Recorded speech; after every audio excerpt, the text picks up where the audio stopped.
Good morning guys, তোমরা সবাই কেমন আছো? আশা করছি ভালো আছো। আর সবার আগে আমি একটা কথা বলে দিই, যদি আওয়াজটা একটু শুনতে অসুবিধা হয় প্লিজ একটু ম্যানেজ করে নিও, কারণ আমার শরীর ভালো না, খুব জ্বর সর্দি কাশি, তার জন্য আওয়াজটা এরকম এরকম আসছে আর কি। তো যতটা পারবো আমি চেষ্টা করব তোমাদের যাতে ভালো মতো শোনা মানে শুনতে পারো আর কি। তো দেখো সকালবেলা আমি উঠে গেছি, উঠে আর যথারীতি প্রথমে যেটা আমার কাজ থাকে ঘরবাড়ি পরিষ্কার করে তোমার হচ্ছে চা বানানো। তো আমি চা খাচ্ছি, মানে চা মানে কি কফি খাচ্ছি, আর অনিমেষ হচ্ছে খাচ্ছে চা, আর ডুগ্গু এখন উঠে গেছে। আর এই সকাল টাইমটায় আমাদের একটুখানি চা কথাবার্তা বলার হয় আর কি। তারপরে কি আমি রান্নায় চলে যাই, অনিমেষ অফিসের কাজে চলে যায়, তারপরে অফিসে বেরিয়ে যায়। হ্যাঁ, আর দেখো আমাদের কথা বলতে বলতে এখন ডুগ্গু উঠে গেছে। আর ডুগ্গু এরকম ঘুম থেকে ওঠার পরে 5 থেকে 6 সেকেন্ড এরকম বুড়াবুড়ি করে। আর প্রথমে 10 থেকে 15 মিনিটের মতো ওর মুড খুব খারাপ থাকে, যখনই কোনো কিছু কথা বলবার রেগে যায়। তো তখন আমরা কোনো কিছু কথা বলি না, ওই বক বক করে আর আমরা শুনতে থাকি।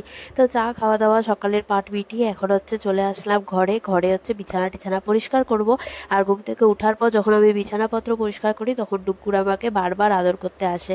সকালবেলা হলেই আমাকে অনেক কিসি দেয়, আদর করে, আমার ভালো মাম্মাম এরকম করে কত যে মাখন মানে আমাকে। দেখো কত কিসি দিচ্ছে, কেন বলো তো? এখন ওর ঠাম্মির ঘরে যাবে, তো তার জন্য ও আমাকে কত কিসি দিয়ে বলেছে মাম্মা প্লিজ দিয়ে যাও।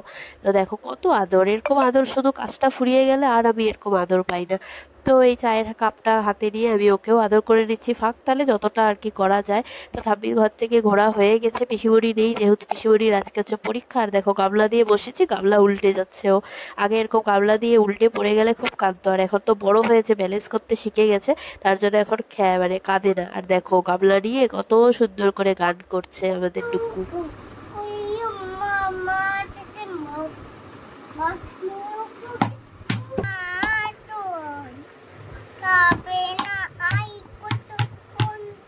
গান টানও করে, আবার ঢাকও বাজায়। যদি কারোর লাগে, কারোর বাড়িতে পুজো টুজোর জন্য লাগে, তো আমার এই ছোট্ট ঢাকিয়ালাকে নিয়ে নিতে পারো।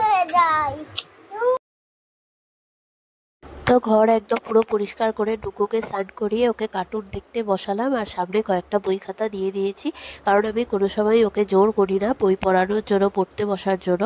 ওকে প্যারট র্যাট এগুলো হচ্ছে সব দেখিয়ে দিই, ও নিজে নিজে যখন ওর ইচ্ছা হয় খেলার টাইমে টাইমে মাঝে মাঝে বইগুলো উল্টে পাল্টে দেখে। আর এরকম করেই ও হচ্ছে মুখস্থ মানে করে, নিজে নিজেই মুখস্থ করে, জোর করি না যে বসতে হবে। আর এখন তো এমনিতেই অনেকটাই ছোট, কিন্তু ওর ভাবসাব দেখলে শুধু বোঝা যায় না যে ও ছোট, ভাবসাব দেখলে মনে হয় অনেকটাই বড়। তো দেখো রান্না বান্নার এখানে রান্নাঘরে চলে এসে ডুক্কু এখন খাবে বলে ডুক্কুকে খাবারটাও একটু দিয়ে আসলাম ওই ঘরে। আর আমি এখানে রান্নার কাজগুলো সব করে নিচ্ছি। আর এখন হচ্ছে আমি মশলা বাটবো। আমার কোনো রান্না করতে হলে আগে মশলাটা আমি করে রাখি, কারণ পুজোর সময় যেহেতু লাইন থাকে না, তার জন্য মিক্সিতে মশলা করি যেহেতু, তাই আগে মশলার কাজটা সেরে রাখি, তারপরে রান্না যখন করব মশলাটা হয়ে থাকলো। আর কি বলতো, মিক্সিতে তোমার হচ্ছে মশলা করতে করতে যখন লাইট থাকে না তখন শিলপাটায় বাটতে আমার প্রচণ্ড অসুবিধা হয়, হাঁপিয়ে উঠি। তার জন্য ওই ঝামেলার থেকে আমি আগে মশলা করে রাখি, তারপরে রান্না বান্না করব। আর দেখো এখন বাজে হচ্ছে 11:30, তো আমি 10টার থেকে 10:30টার মধ্যে খাই, কিন্তু আজকে একটু লেট হয়ে গেছে, তাই সকালে খাবারটা খেয়ে নিচ্ছি। আমরা 3জন মিলে বসে ডুকুকে আমি আমার পাত থেকে খাইয়ে দিচ্ছি। আজকে আমার পাত থেকে খাওয়াচ্ছি কারণ হচ্ছে আজকে তরকারিটা একটু মানে ও ঝাল ভালোই খায়, কিন্তু আজকে একটু হচ্ছে বেশি ঝাল হয়ে গেছে, তার জন্য ভাবলাম যে খেতে পারবে কি না, তার জন্য ওকে আলাদা থালে আর কি দিইনি। তো আমার থেকেই হচ্ছে ওকে খাওয়াচ্ছি। তার বারবার দেখো জল খাচ্ছে, তো এরকম করে আমি অভ্যাস করাই ওকে জল খাওয়ানো, মানে ঝাল খাওয়ানো।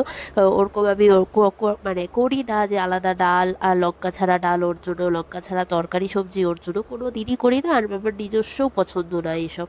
তো দেখো মাও আসছে, মা একটু কথা বলছে। সকালে খাওয়া দাওয়া করে মা এখন মানে একটু ফ্রেশ হবে, ফ্রেশ হয়ে মা যাবে একটু বাইরে। তো মা বাবুর সাথে হচ্ছে, বাবু নাকি অনিমেষের সাথে একটু কথা বলছে, আর আমরা এদিকে তোমার খাওয়া দাওয়াটা শেষ করে নিচ্ছি। আর সকালবেলা হচ্ছে তোমার মাঝে মাঝে যখন হচ্ছে না খাই সকালের খাবারটা, তখন আমরা মাঝে মাঝে হচ্ছে ছাতুর খোল বা ছাতু মুড়ি খেয়ে নিই। প্রতিদিন তো ভাত খেতে ইচ্ছা করে না বলো।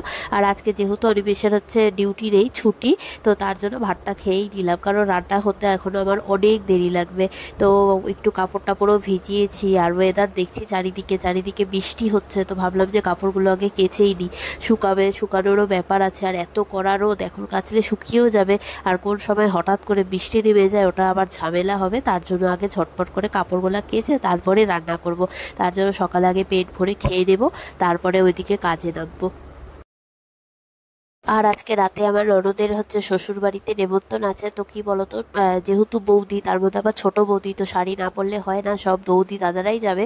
তো আমার শাড়ি দুনিয়ার আছে, কিন্তু আমার একটাও ব্লাউজ হয় না। ডুগু হওয়ার পর থেকে আমার ব্লাউজ ফিটিংই হয় না। তো সব ব্লাউজ ম্যাচিং ম্যাচিং আমার বানানো আছে, রেডিমেড সব কিছু বানানো, কিন্তু আমার ফিটিংস হয় না। তার জন্য আজকে দোকান থেকে কয়েকটা ব্লাউজ কিনেছি। তো দেখো কেমন হয়েছে কালারগুলো। আর তারপরে এখন বাজে হচ্ছে তোমার 3টা। আজকে অনেক দেরি হয়ে গেছে আমাদের দুপুরে খাবার খেতে, এখন বাজে দুপুর 3টে। তো এখন আবার আমরা দুপুরের হচ্ছে ভাতটা খেয়ে তারপর আজকে দুপুর ঘুমাতেও অনেক লেট হয়ে গেল, 3টা বাজে যেহেতু। তো এখন হচ্ছে ভাতটা খেয়ে জলদি হচ্ছে ডুকুকে আগে ঘুম পাড়াবো, তারপরে হচ্ছে তোমার থালা বাসন ধুবো। কারণ ডুকু টাইম টু টাইম ঘুমায় আর টাইম টু টাইম খায় বলে ওর একটা অভ্যাস হয়ে গেছে। আর একটু টাইমের মানে অগন্তি হলে ও নিজে নিজে কান্নাকাটি শুরু করে দেয়, ঘুমের বিঘার উঠতে থাকে, তো তার জন্য।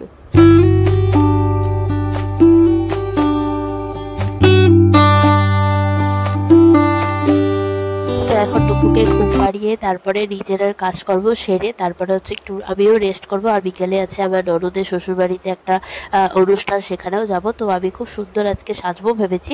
তো লুকটা দেখে অবশ্যই বলো কেমন লাগছে আমাকে।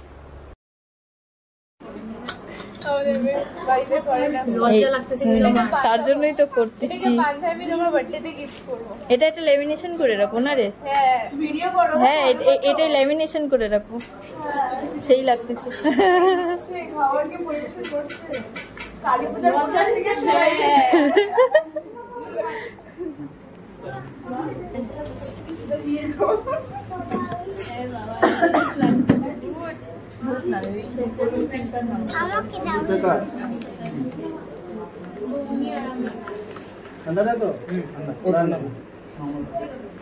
আমারও মনে হয় আসবে জ্বরটা, পুরা গলা টলা ব্যথা।